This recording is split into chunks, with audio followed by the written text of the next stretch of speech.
কুমিল্লা লাকসাম রোডে কুমিল্লা জেলা কওমি মাদ্রাসা সংগঠনের উদ্যোগে চামড়া বাজার উন্মুক্তকরণ ও কোরবানির চামড়া ন্যায্য মূল্যের দাবিতে সংবাদ সম্মেলন অনুষ্ঠিত হয়েছে। এতে সভাপতিত্ব করেন কুমিল্লা জেলা কওমি মাদ্রাসা সংগঠনের সভাপতি আল্লামা নুরুল হক দাবা।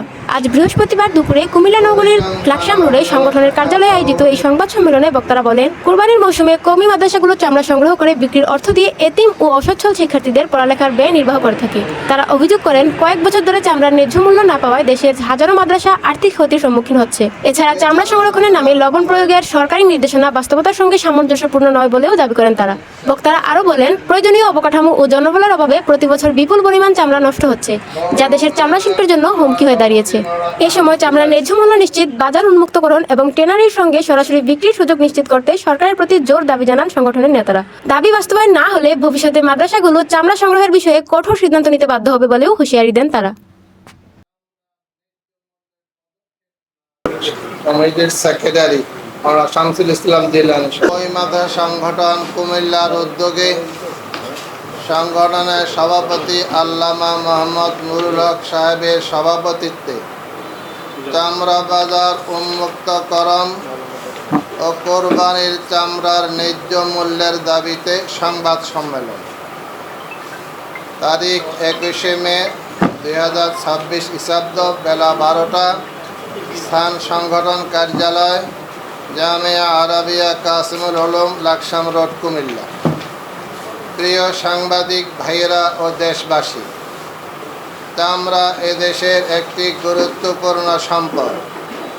দেশের অর্থনৈতিক ক্ষেত্রে চামড়া শিল্পের অবদান স্বীকৃত। বিগত সরকার আমল থেকে চামড়া শিল্পে ধস নামতে শুরু করে। কোন গায়েবী ইশারায় চামড়া ধ্বংসের খাদে পড়েছে তা হয়তো আপনারা জেনে থাকতে পারেন।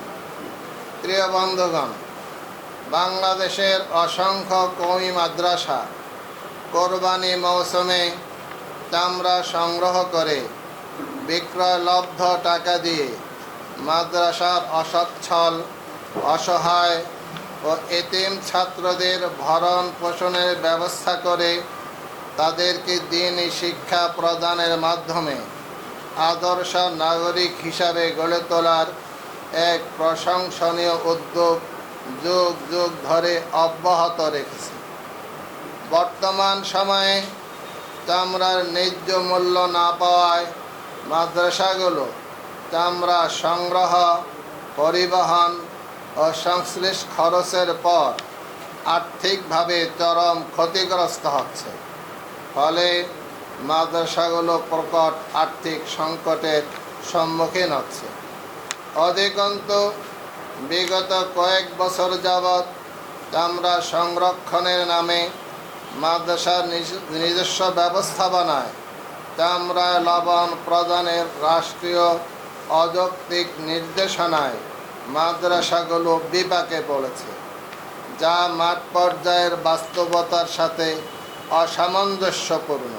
কারণ লবণ প্রদানের জন্য অভিজ্ঞ লোক ও প্রয়োজনীয় পরিবেশগত জায়গা অধিকাংশ মাদ্রাসাগুলোতেই নাই। তাই রাষ্ট্রীয় নির্দেশনা মানতে গিয়ে গেল বছরগুলোতে হাজার হাজার চামড়া নষ্ট হয়েছে। পরিবেশ রক্ষার্থে মাদ্রাসা কর্তৃপক্ষ নিজস্ব অর্থ ব্যয়ে এসব নষ্ট চামড়া বিভিন্ন আবর্জনার স্থানে ফেলে দিয়েছে। আমরা মনে করি এটি চামড়া সংরক্ষণের নাম। আপনারা দেখছেন মেঘনা টিভি, সত্যের সন্ধানে সবসময়। এছাড়া দেশ বিদেশের নিত্য নতুন খবর জানতে মেঘনা টিভির ফেসবুক পেজ facebook+meghna tv.vd তে লাইক দিয়ে আমাদের সাথেই থাকুন।